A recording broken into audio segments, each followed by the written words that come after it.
이 국민의힘 입장에서는 빅텐트에 대한 마지막 또 카드를 갖고 움직이고 있는데 문제는 이준석 후보가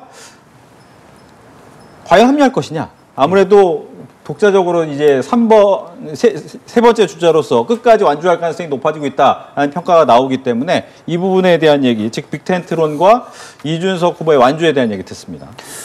단일화는 결국은 지지율의 함수라고 생각을 합니다. 그러니까 이것은 전적으로 우리 국민의힘에게 주어져 있는 책임입니다.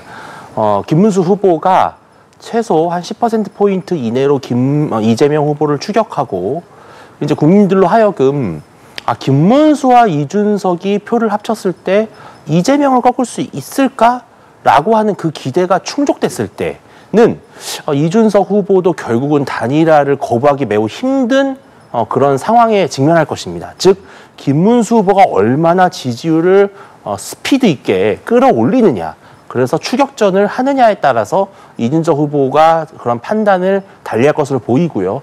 근데 저는 결국은 보수는 결집할 것이고 이재명 대 김문수 대 이재명의 판도가 점점 구도가 확실해질수록 이준석 후보의 제3지대 지분이 아무리 이준석 후보가 매력적이더라도 표가 조금 떨어질 수가 있습니다. 그렇다면 이준석 후보 입장에서는 독자 완주로서 선거비도 보전받지 못하는 그런 리스크를 떠안을 바에는 차라리 반 이재명 전선의 마지막 퍼즐이 되겠다. 이런 정치적 결단도 저는 충분히 할 수 있다. 즉 김문수 후보의 선전에 달린 문제다. 그렇기 때문에 더욱더 열심히 해야 된다. 이렇게 말씀을 드리겠습니다. 이번 대선은요.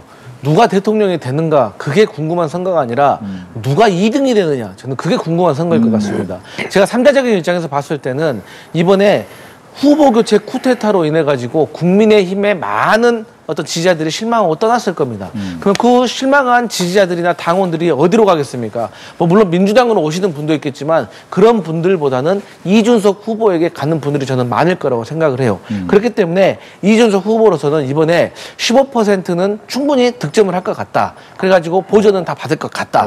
그렇기 때문에 이준석 후보로서는 이런 자신감을 바탕으로 오히려 내란 보수 대 개혁 보수라는 프레임을 가지고 국민의힘 김문수 후보를 꺾고 본인이 이번 대선에서 2등을 하려고 저는 상당히 노력을 할 것 같다. 그렇기 때문에 이번에 단일화는 완전히 물 건너갔다라고 생각을 하고 저는 오히려 구구 텐트가 좀 펼쳐지지 않을까라고 예상을 합니다. 예를 들어서 정광훈 목사의 자유통일당도 후보로 한 명 냈더라고요. 그리고 황교안 후보 부정선거 의혹에 가장 주장을 크게 하셨던 분이지 않습니까? 그러니까 김문수 후보도 부정선거 의혹을 제기를 했었어요. 그렇기 때문에 저는 정광훈, 황교안, 김문수로 이어지는 구구 보수 빅텐트는 조금 예상해 볼 수가 있겠다. 그래서 나름의 어떤 이런 보수 세력과 조금 합당을 해가지고 사실 대선 이후에 김문수 후보가 국민의힘을 장악하려고 하는데도 저는 그런 포석까지 깔려놓은 상태에서 저는 이런 구구 보수 빅텐트가 좀 펼쳐질 거라고 좀 예상을 하고 다시 말씀드리지만